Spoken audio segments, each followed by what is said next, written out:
What's this video? I followed him when he traveled. At exactly 1:15 a.m. this morning, I called him. I was awake because I was monitoring him. I called him. I said, Masha, how far? He said he just entered his house. So if he was not interested in getting the guy out, he would not cut short his trip. And when I came in this morning, I was still chatting with him this morning. When I came into court, I met Femi. I said, this is the message that Masha sent to me. Masha sent me a message on WhatsApp that, hold my brief, should in case I come late to court. So, and I showed Femi, I said, this is the message, that this is what Masha said. He said no, that he was going to lead. So, and I said, call Masha.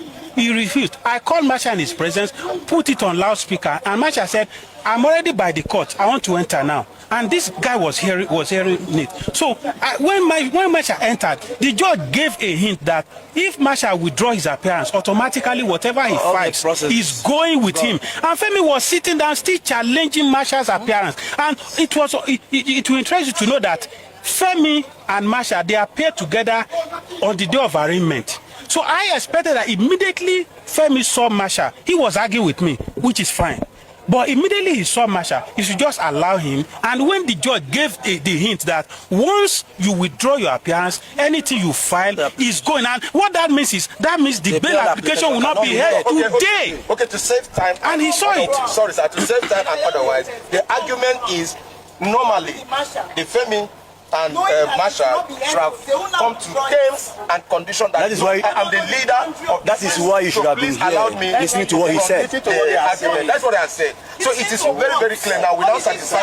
I also had that in mind. That's why I asked him to address this. Because the point, what I heard was clear. Yes. Barrister Masha withdrew his lead cause. Please, let's stop the argument and let us proceed to some other thing. Okay, so if you say that, wait, excuse me, if you say that the interest, the main importance of this case is to free Justice Crab, why do you guys still withdraw the case after you say that your main interest in this case is to free Justice Crab? That's a beautiful question. Absolutely. That's our question. Why did you withdraw the case? What happened is, the case was split? What happened is, I think there's an agenda. Immediately that people saw Masha travel out of the country, they saw him with VDM. Something transpired behind the scene. They went to DSS custody. The guy was in DSS custody, met him in DSS custody, and obviously poisoned his mind. So when the court now asked the defendant, Justice Crack, who is your lawyer? He pointed to Femi. It was at that point that since and Justice Crack was aware that Masha filed this bail, Masha appeared for him.